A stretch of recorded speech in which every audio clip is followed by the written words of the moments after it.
Isigcawu sesishiyagalombili sencwadi esiyibhalelwe uLungisani Mavundla esihloko sithi Unyaka Wesethembiso Season 3. Seliya ngomtsha wendoda.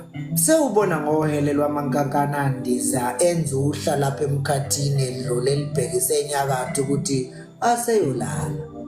Uma zakusezwa ngamakhwela nje abafana bedlula nemhlambi einkomo zemizi ehlukene lapha endaweni ukuthi sekuyisikhathi sokuvalela kwazo. Phela selokhu efike wayivalela lapha endlini yedwa isikhathi eside engafune ukukhuluma namuntu. Emveni kwencwadi abeyibhala uyijube embhedeni ngenhloso yokulala kodwa lutho ubuthonga bukaze bufike. Nalo ngqongqoze eminyango akafune nakumphendula njengoba engenasikhathi ngisho sokudla kodwa lokho. Nangale kwalokho akaqonda ukuthi kungani engangeni njengoba umnyango ungakhiwe nje. Ezwe ngamanyathelo ukuthi useyajokola futhi uyahamba njengoba engaphenduka nje. Afaka isandla ephaketheni akhipha incwadi abeyibhala afunde. Dear Zolile, indlela yonke oyihambayo kusukela eminyakeni emine nesigaba edlule awuzange uphinde uyihambe wena. Ngakhetha ukuyihamba nawe ngikuthathela amagxathu nalawo umoya uphelele. Ngayimisela ukukubamba ngengalo ngikuhole ngifaka unyawo lwami kuqala kunoma yiluphi udaka esedlula kulo ukuze uma kubisha ngigwegwese nawe ngigudle size sifumane intuba yokwelela ngaphesheya. Kusukela liqala lo hambo ngazile ukuthi kuneyikhathi la wena njengomuntu wesifazane uzophelelwa umoya ulahle ithemba ngelokufuna ukubuyela emuva. Kulokhu-ke ngazilungiselela ukukubeletha ukuze ubunzima bendlela bube ngobani. Nangeyikhathi la kufika kuwe kusiphana ukubona la siyakhona ngazimisela mina ukuma ngiqine ngikukhweze emahlombe ami ukuze uphakame ngokwanele ukubona iphambili engilibonayo ukuze indlela yethu isilungele silazi ibanga lesihlalele nekamuva elisilungele. Njengoba ushilo emazwini akho lokhu ngikwenze ngokwethembeka nangeyikhathi la indlela yethu ingifake ezimeni la ubudoda nobuqotho bami bebuvivile.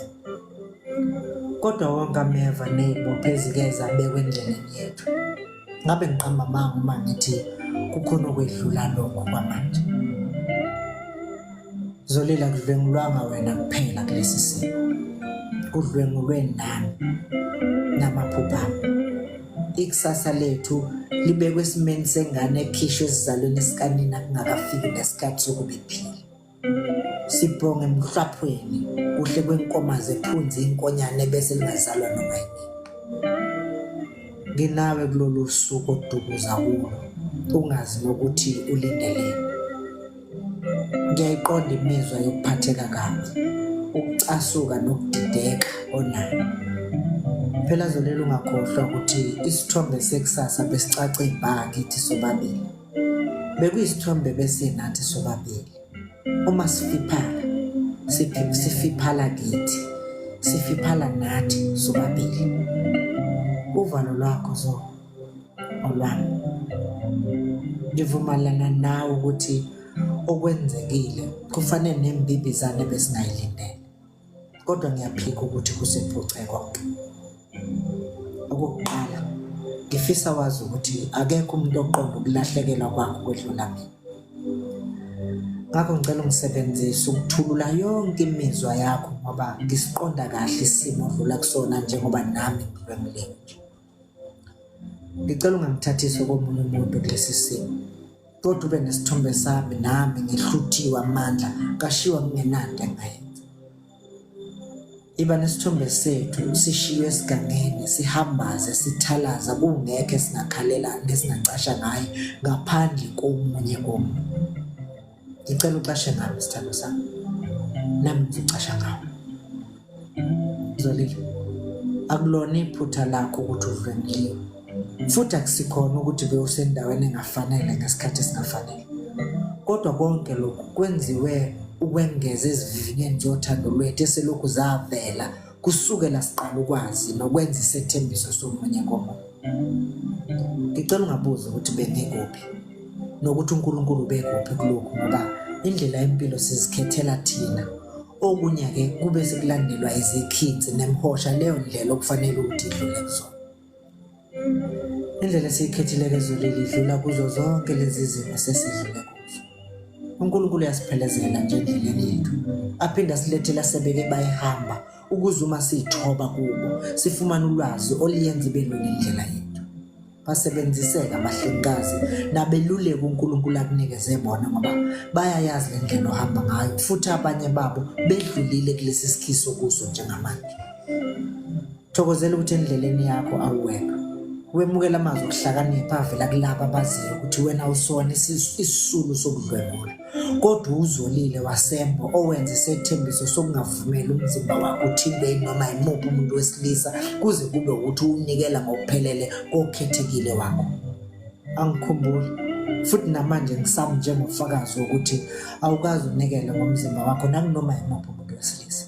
Yebo, kubuhlungu futhi kukhulu, kodwa ngicela wazi ukuthi mina ngikhona nawe kulolu hambo. Isinqumo sasithatha sasenza sabanye abanye. Yonakele yombili imizimba yethu. Ngikulungele njengoyise wabantu bakho nomyeni wakho oyinhloko yomuzi esiyikhethele wona. Ngizoma nawe siyikhotha amanxeba, siyithobe izilonda ezivulwa yilesi simo esidlula kusona. Sinekusasa elihle lesilindele.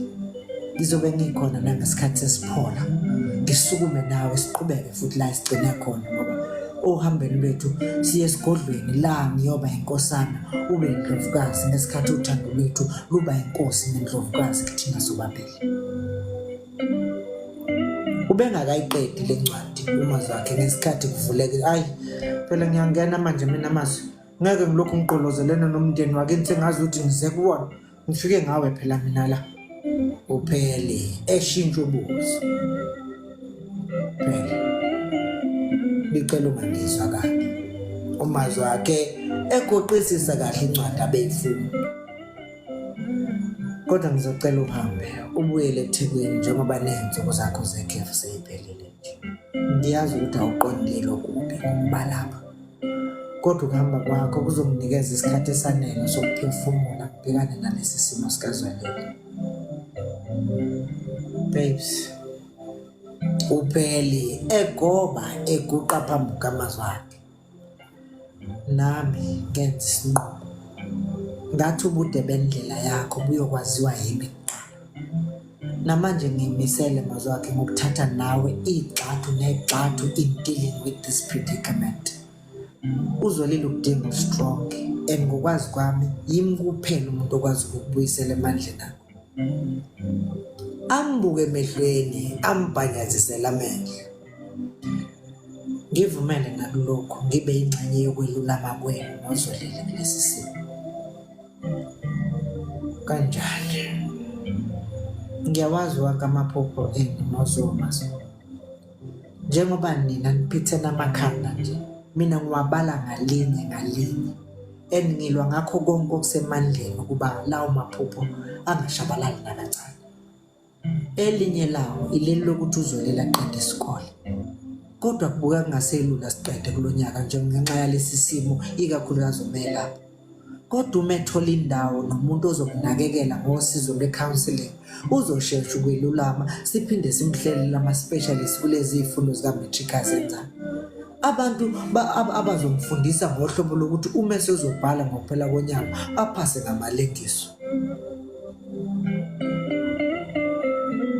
Ngaleyo ndlela siyobe sishaya inyoni ezimbili ngetsheli lodwa, okuwukwelulama kwakhe kanjalo nokuphumelela izifundo zakhe ngamalengiso, kwazise laba abantu engizomtholela bona bawongoti nochwepheshe abedlula othisha abamfundisayo. Wait a minute, did I say inyoni ezimbili? That's the wrong count. Kahle kahle zintathu, ngoba nawe uzothola ukwazi ukuqhubeka nezifundo zakho ngale kokulokhu uphazanyiswa ukuthi engabuzwa lelo njani ekhaya. Uma simthatha siya naye eThekwini, mina I will arrange for my medical aid to provide her with a specialist. Ngiphinde ngibheke nezindleko zokufunda kwakho. Besides, nawe uyayidinga nje amazwi akhe counseling. Ziningi ke ezinye indlela engizophinde ngiyisebenzise ukukhipha stress.